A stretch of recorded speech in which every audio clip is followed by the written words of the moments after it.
Hello friends, स्वागत है आप सभी का मेरे YouTube channel Gen AI hub में।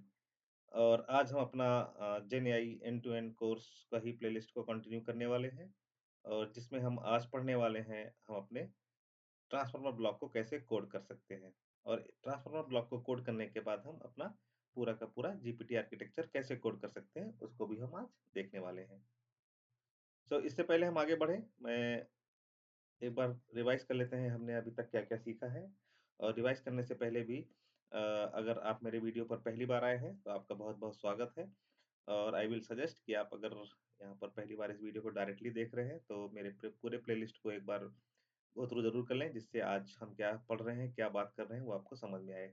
अगर आप नहीं भी देखना चाहते हैं तो आई विल ट्राई कि मैं एक बेसिक इन्फॉर्मेशन सारी चीज़ों की जो भी बात कर रहा हूँ उसकी देता हुआ चलूँ। तो चलिए आगे बढ़ते हैं।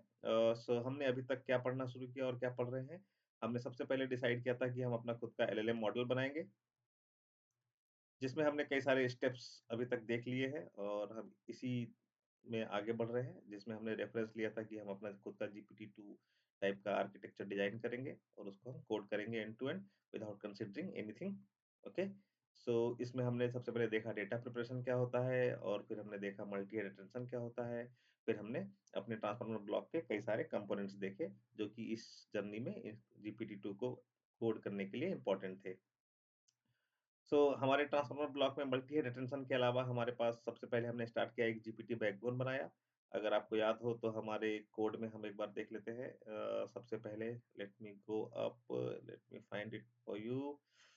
हमने यहीं पर कहीं डाला था, जो मैंने एक ही फाइल में डाल रखा है सब कुछ एलएलएम आर्किटेक्चर के नाम पे, जो आपको मेरे गिटहब में मिल जाएगा, जिसका लिंक मैंने डिस्क्रिप्शन में डाल रखा है हर वीडियो के। यस। तो ये रहा हमारा एक हमने डमी जीपीटी क्लास बनाया था, डमी जीपीटी मॉडल क्लास, जिसमें हमने यहाँ पर बहुत सारी चीजें नहीं लिखी थी। हमने कुछ क्लासेस बनाए थे जैसे डमी ट्रांसफार्मर ब्लॉक, जिसको हमने ब्लैंक छोड़ दिया था, इसमें हमने कुछ भी डिफाइन नहीं किया था। और एक डमी लेयर नॉर्मलाइजेशन क्लास बनाया था जिसमें हमने कुछ भी डिफाइन नहीं किया था। फिर हमने स्टार्ट किया एक-एक चीज़ों को पढ़ना। सबसे पहले हमने लेयर नॉर्मलाइजेशन को पढ़ा, समझा इसकी क्या ज़रूरत है, इसका मैथमेटिक्स समझा।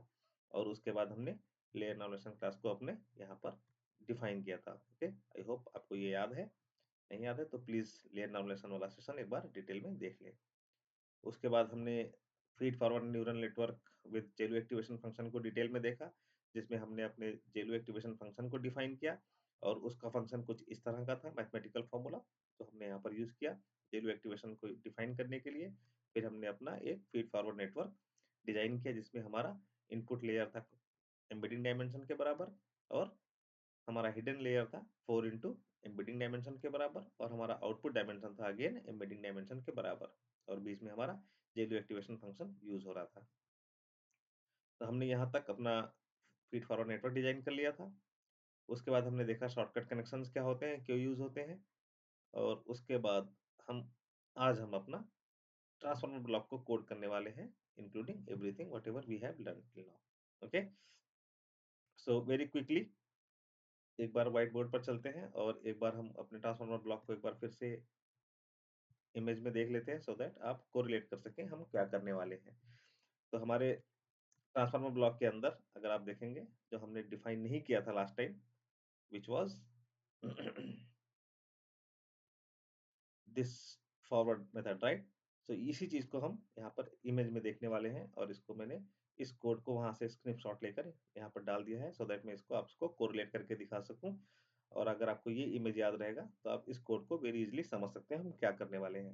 ओके, तो सबसे पहले हमारा इनपुट डेटा आएगा, जो कि प्री प्रोसेस होके आएगा। अभी हम प्री प्रोसेसिंग वाले पार्ट पे नहीं जा रहे हैं, because we are only talking about transformer block. Okay, तो यहाँ पर हमारे पास इनपुट डेटा आएगा। तो सबसे पहला एक्शन क्या होना है, यहाँ पर आप देख रहे हैं, यहाँ पर जो वैल्यू है वो मुझे बाद में यूज करनी है, राइट। तो सबसे पहले मैंने क्या किया, शॉर्टकट वेरिएबल में करंट वैल्यू को सेव कर लिया।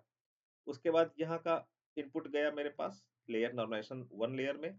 मेरा पास नॉर्मलाइजेशन लेयर 1 में मैंने यहाँ पे इनपुट को पास किया। फिर मेरा जो इनपुट आउटपुट आएगा नॉर्मलाइजेशन लेयर 1 से, वो हमारा जा रहा है मल्टी हेड अटेंशन में। हमने यहाँ पर अटेंशन में इसको पास किया। और इस सारे क्लासेस हमने अलग से बना रखे हैं, राइट। फिर हमने मल्टी हेड अटेंशन का जो भी आउटपुट आएगा वो हमने डाला ड्रॉप आउट में। और उसके बाद हमने यहाँ पर जो इनपुट हमने स्टोर किया था इस लेवल पे, राइट, और उसको यहाँ पे जाके इसके आउटपुट के साथ हमने यहाँ पर ऐड किया है। So that's what we are doing here, the current output of x is equal to this value, right, adding here. So ये मेरा आउटपुट आया जो कि इस लाइन को रिप्रेजेंट कर रहा है, दैट इज शॉर्टकट कनेक्शन। फिर हमने क्या किया, यहाँ पे जो इनपुट आया तो यहाँ पर देखिए, यहाँ पर हमारी वैल्यू फिर से अगले लाइन पे जा रही है, यानी कि यहाँ की वैल्यू को हमको फिर से यूज करना है बाद में, तो ये हमने यहाँ पर स्टोर कर लिया। फिर हमारा इनपुट गया नॉर्मलाइजेशन लेयर 2 में, फिर यहाँ से ये गया फीड फॉरवर्ड नेटवर्क पे, और उसके बाद यहाँ पर हमारा एक ड्रॉप आउट आया, और ड्रॉप आउट के बाद, सॉरी ये लाइन है गलती से आ गया, ओके, तो यहाँ पर ड्रॉप आउट आ गया। उसके बाद हमारा ये जो हमने यहाँ पर प्रीवियस ये शॉर्टकट कनेक्शन में स्टोर किया था, इसको हमने यहाँ पर ऐड कर दिया, और हमारा फाइनल आउटपुट आएगा ट्रांसफार्मर ब्लॉक से कुछ इस तरह से, राइट, जिसका ये डायमेंशन सेम होगा जैसे हमने इनपुट भेजा था, बिल्कुल वैसा ही डायमेंशन यहाँ पर आएगा। सो लाइक यहाँ पर हमने एग्जांपल में 4 वर्ड्स भेजे हैं और सारे की एम्बेडिंग साइज है 768, तो हमारे पास आउटपुट आएगा 4 टोकन्स और सारे का एम्बेडिंग साइज होगा 768। ओके, सो अगर हम यहाँ पर 2 बैच भेजेंगे तो हमारा इनपुट क्या हो जाएगा, 2 इंटू 4 इंटू 768 साइज का, राइट। तो हमारा आउटपुट भी सेम डायमेंशन का आना चाहिए, 2 इंटू 4 इंटू 768 डायमेंशन का। आई होप आपको यहाँ तक क्लियर है। चलिए अब अपने ट्रांसफार्मर ब्लॉक को हम कोड करते हैं।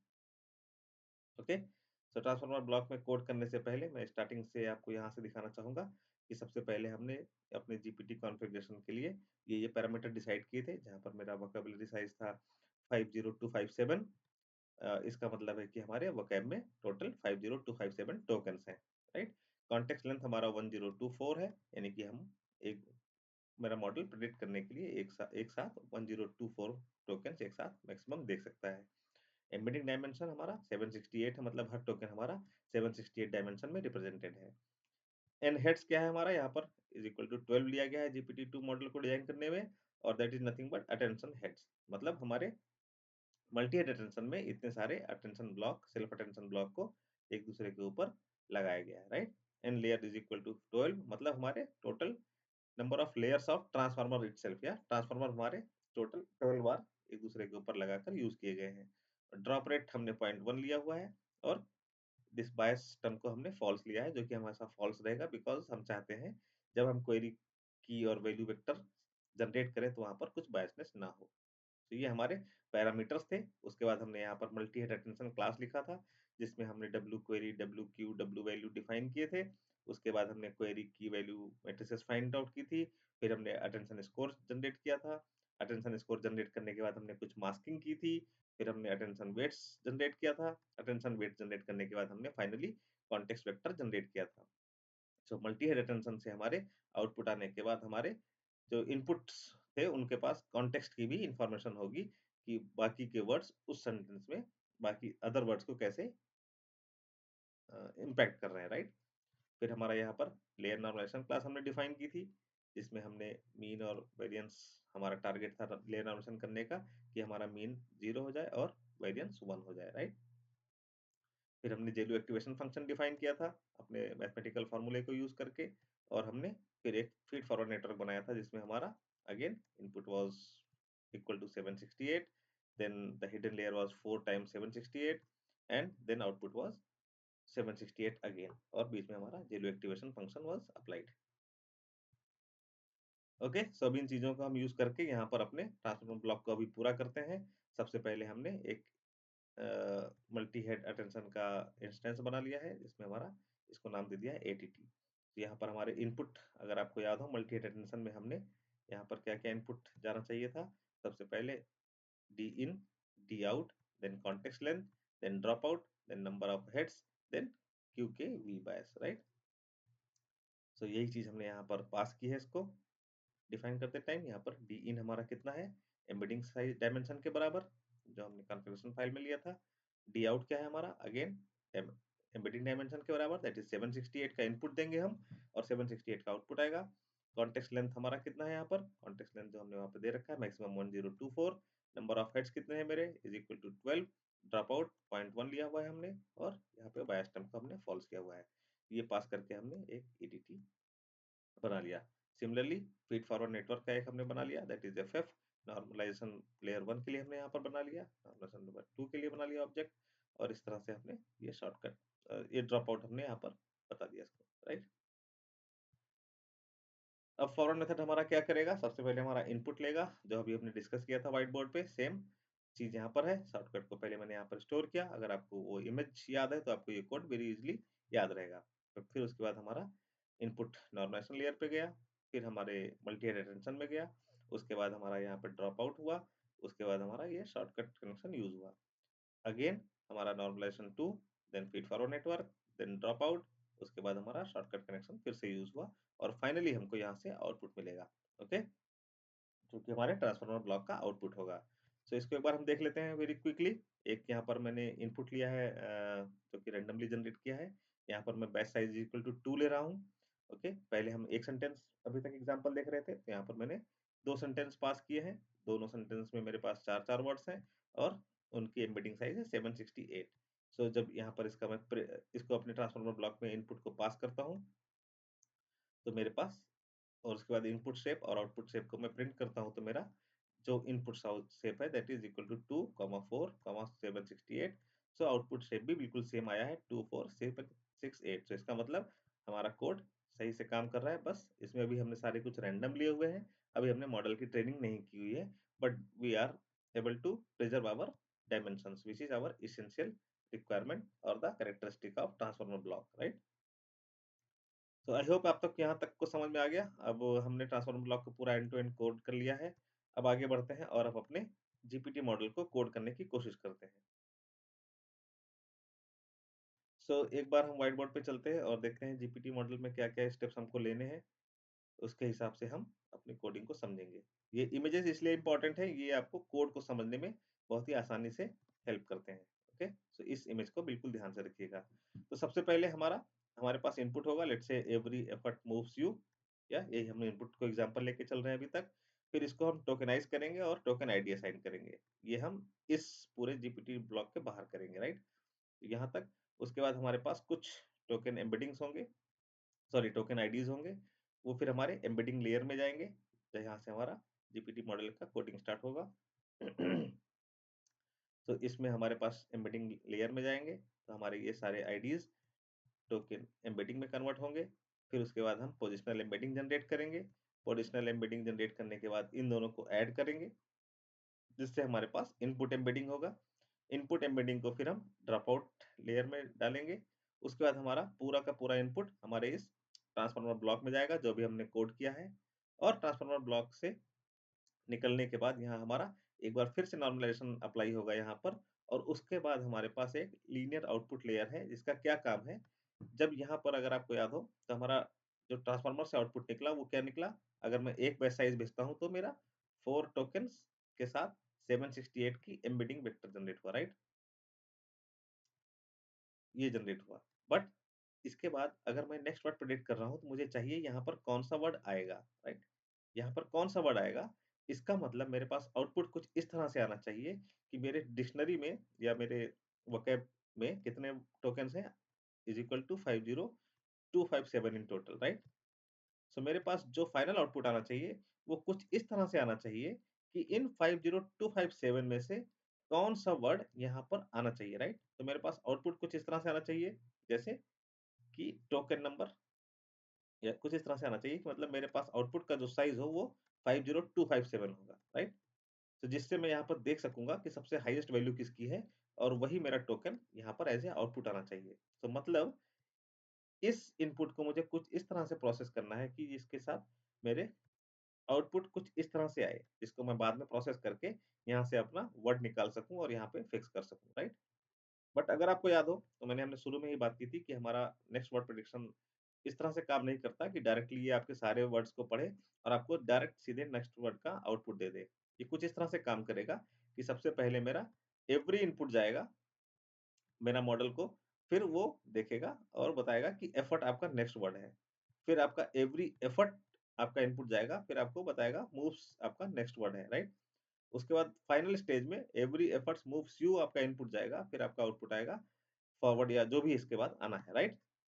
सो हमारा यहाँ पर जो आउटपुट आएगा फाइनल, इस लीनियर आउटपुट लेयर के बाद वो कुछ इस तरह से आएगा कि हमारे पास यहाँ पर टोटल कितने टोकन्स हैं, 4 या तो मेरे पास हर 4 टोकन के बाद कौन सा वर्ड आना चाहिए, वो कुछ इस तरह से आउटपुट आएगा कि टोकन नंबर 1 यानी कि एवरी के बाद कौन सा वर्ड आएगा, इस 50257 से उन सब के चांसेस लिखे होंगे, राइट? यहाँ पर यानी टोकन नंबर 1 के आगे मेरे पास 50257 नंबर्स होंगे, फिर ऐसे ही टोकन नंबर 2, टोकन नंबर 3 के लिए एंड सो ऑन, राइट? चारों टोकन्स के लिए मेरे पास यहाँ पर नंबर होंगे कुछ इस तरह से और इनका सबका साइज होगा 50257। आई होप आपको ये क्लियर हुआ कि अगर मुझे पता करना है कि मेरे सेंटेंस में मेरे मॉडल को कौन सा वर्ड रखना है, तो उसके पास डिक्शनरी में जितने भी वर्ड्स या टोकन्स अवेलेबल हैं, उसी में से उसको एक वर्ड उठाना है, राइट? और यहाँ पर आपके आउटपुट में फाइनल देना है। सो वही चीज़ हम यहाँ पर कर रहे हैं कि मुझे इन सारे के सारे वर्ड्स में से किसकी प्रोबेबिलिटी कितनी है, वो सब यहाँ पर आउटपुट में आ जाए फाइनली इस लीनियर लेयर के बाद और वही मेरा आउटपुट यहाँ पर होगा, जिसको मैं बाद में एक्सट्रैक्ट कर सकूँ, राइट? सो हमारा जो फाइनल आउटपुट होगा कुछ इस तरह से होगा। टोकन 1 उसके साथ 50257 नंबर्स, टोकन 2 उसके बाद 50257 numbers, token 3, token 4 and so on. So कुछ इस तरह से हमारा ये यहाँ पर आउटपुट आएगा, ये आप देख सकते हैं फाइनली।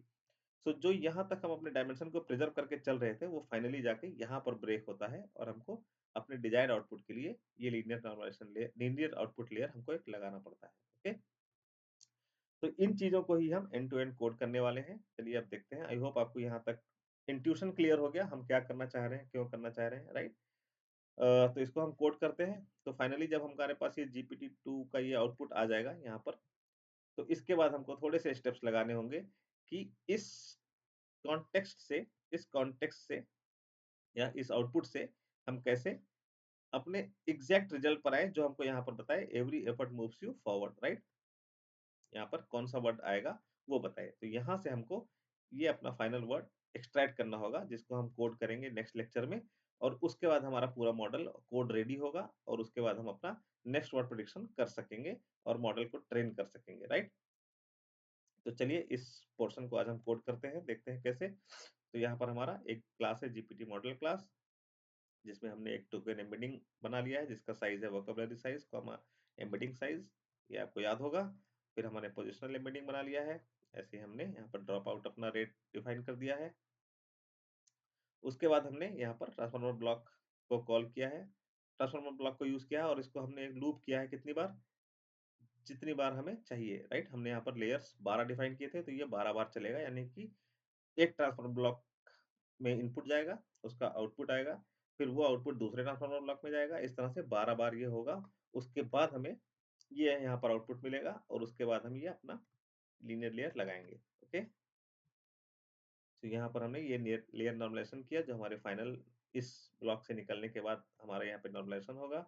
उसके बाद ये आउटपुट हेड होगा, जिसमें मैंने भी बात की, एक लीनियर लेयर लगाया है हमने, जिसमें हमारा इनपुट है एम्बेडिंग साइज और सॉरी आउटपुट है जिसका हमारा एम्बेडिंग साइज के बराबर और वोकेबलरी साइज के बराबर, right? Embedding embedding dimension into vocabulary size. Okay, यहाँ पर फॉरवर्ड मेथड है हमारा। तो सबसे पहले हमने क्या किया, हमने बैच साइज और सीक्वेंस लेंथ निकाल लिया अपने इनपुट आईडी से। सो इनपुट आईडी में हमारे पास रो कॉमा कॉलम होगा।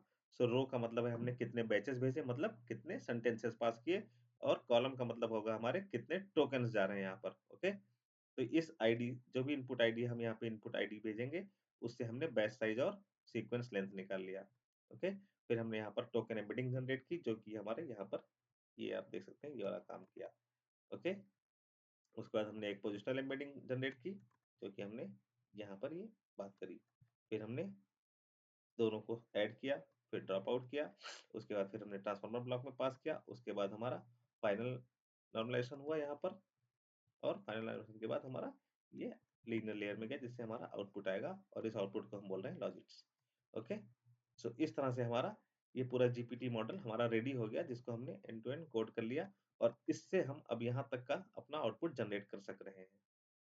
ओके, और इसके बाद हम अब इसको देखेंगे कि यहाँ से हम अपना एक्चुअल रिजल्ट को कैसे निकालेंगे। सो अभी जितना हमने भी इस कोड को जीपीटी मॉडल को कोड किया है, इसको हम एग्जांपल से देख लेते हैं कि कैसे हमारा ये काम कर रहा है सही या नहीं काम कर रहा है। ओके, सो हमने यहाँ पर दो टेक्स्ट लिए हैं, यानी कि मेरा बैच साइज यहाँ पर 2 होने वाला है और इसको सबसे पहले मैंने टोकेनाइज़ कर लिया है यूजिंग टिक टोकन लाइब्रेरी, जिसको अगर आपको याद हो GPT-2 मॉडल में टिक टोकन को यूज़ करके हम टोकेनाइज़ कर सकते हैं, जो कि बाइट पेयर एन्कोडिंग यूज़ करता है और बाइट पेयर एन्कोडिंग हमारा सब वर्ड टोकेनाइज़र होता है। अगर आपको नहीं याद है या कोई डाउट है तो आप हमारा बाइट पेयर एन्कोडिंग वाला सेशन देख सकते हैं। सो ये मेरा इनपुट हो गया जिसमें मेरे पास 2 टेक्स्ट जा रहे हैं, जिसमें दोनों में मेरे पास 4-4 टोकन्स या वर्ड्स आप कह सकते हैं यहाँ पर हैं। सो इसको मैंने टोकेनाइज़ करने के बाद हमारा इनपुट कुछ इस तरह से हो गया, जो हमने यहाँ पे व्हाइट बोर्ड में बात की थी कि ये वाला पोर्शन हम बाहर कर रहे हैं अपने जीपीटी मॉडल के। सबसे पहले हमारे पास ये टोकन्स हैं और इन टोकन्स को हमने आईडी असाइन कर दी, ओके? तो सेम काम हमने यहाँ पर किया, ये आपको टोकन मिल गया। ये फर्स्ट सेंटेंस के चारों वर्ड्स के लिए टोकन्स हैं, आप देख सकते हैं और यहाँ पे ये दूसरे सेंटेंस के लिए ये चारों टोकन्स हैं हमारे पास। अब इसको हमें GPT-2 मॉडल के अंदर पास करना है, जो हमने यहाँ पे कोड किया है जीपीटी मॉडल, और हमें देखना है हमारा आउटपुट किस शेप में या क्या आ रहा है, ओके? तो फिर हमने अपने इसी इनपुट को जो ऊपर क्रिएट किया, उसको हमने जीपीटी मॉडल में पास किया है यहाँ पर 2 लाइन से। इस जीपीटी मॉडल में पास किया है। सो आप देख सकते हैं हमारा इनपुट बैच जब मैंने प्रिंट किया तो हमारा इनपुट कुछ ये था, और जब हमने आउटपुट को हमने प्रिंट किया, आउटपुट का शेप सबसे पहले प्रिंट किया, तो आप देख सकते हैं बैच साइज 2, तो हमारे 4 टोकन्स और हर टोकन के अगेंस्ट 50257 नंबर जो हमने व्हाइट बोर्ड पे डिस्कस किया था। तो आप देख सकते हैं ये पहले बैच के लिए ये रिजल्ट है। मतलब अगर मैं बात करूँ, हमारा पहला बैच क्या था? Every effort moves you, okay? So हमारे पास ये एवरी के बाद कौन सा वर्ड आएगा, वो सब के नंबर यहाँ पर हमारे पास आ चुके हैं। तो यहाँ पर 50257 वर्ड्स के अगेंस्ट में हमारे पास नंबर है। अब इसमें मुझे देखना है कि सबसे हाईएस्ट कौन सा है, वही मेरा एवरी के बाद वर्ड आना चाहिए, राइट? ऐसे ही फिर जब एवरी आगे था क्या, सॉरी मेरा सेंटेंस था एफर्ट। सो एफर्ट के बाद हमारा कौन सा आना चाहिए, इसी तरह हमारे पास ये 50257 नंबर्स हैं, इसमें से हमें देखना है हाईएस्ट कौन होगा। फाइनल हमारा आउटपुट इस वाले रो में छुपा हुआ है पहले सेंटेंस के लिए, राइट? सो हमें इस वाले से ज्यादा इंटरेस्ट है, बिकॉज हमारे 4 वर्ड ऑलरेडी हमको यहाँ पर ये पता है कि क्या आने वाले हैं, एवरी एफर्ट मूव्स यू। तो हमें फाइनल वाला चाहिए जो यू के बाद आएगा, राइट? सो वो चीज हमें यहाँ पर मिली होगी, और इसी चीज को हम आगे कोड करेंगे कि कैसे इसको हम एक्सट्रैक्ट करें यहाँ से वैल्यूज को, ओके? सो आई होप आपको यहाँ पर ये समझ में आ गया डिटेल में हमारा जीपीटी मॉडल का कोड वर्क कर रहा है जैसा हम चाहते थे, और ये हमको आउटपुट जनरेट करके दे रहा है। ऑब्वियसली हमने यहाँ पर सारी चीजें अभी रैंडमली ली हैं, तो हो सकता है हमारा आगे भी अभी जब तक हम एग्जाम्पल लेके चल रहे हैं, हमारा आउटपुट वही ना आए जो हम चाहते हैं। बट एक बार जब हम मॉडल को ट्रेन करेंगे तो ये ज़्यादा एफिशिएंट आउटपुट देगा आपको। सो आज के लिए इतना ही, यही था मेरा प्लान आज का। आई होप आपको चीज़ें समझ में आई अब, और आपको समझ में आ रहा है कि जीपीटी मॉडल या ट्रांसफॉर्मर ब्लॉक को हम कैसे कोड कर सकते हैं, कैसे समझ सकते हैं। तो आपको ये सारी चीज़ें बिल्कुल डिटेल में समझ में आ रही हैं और आपको कोई डाउट इसमें नहीं है। और इंटरव्यू में अब आप कोई भी क्वेश्चन का आंसर देने के लिए सक्षम हैं। सो बस आज के लिए इतना ही दोस्तों, मिलते हैं नेक्स्ट सेशन में जिसमें हम बात करेंगे अब अपने आउटपुट को कैसे कन्वर्ट करें, और अपकमिंग सेशंस में हम देखेंगे कि कैसे हम नेक्स्ट वर्ड प्रेडिक्ट कर सकते हैं और अपने मॉडल को फिर हम ट्रेन करना भी सीखेंगे। सो चलिए दोस्तों, मिलते हैं नेक्स्ट वीडियो में। Thank you so much.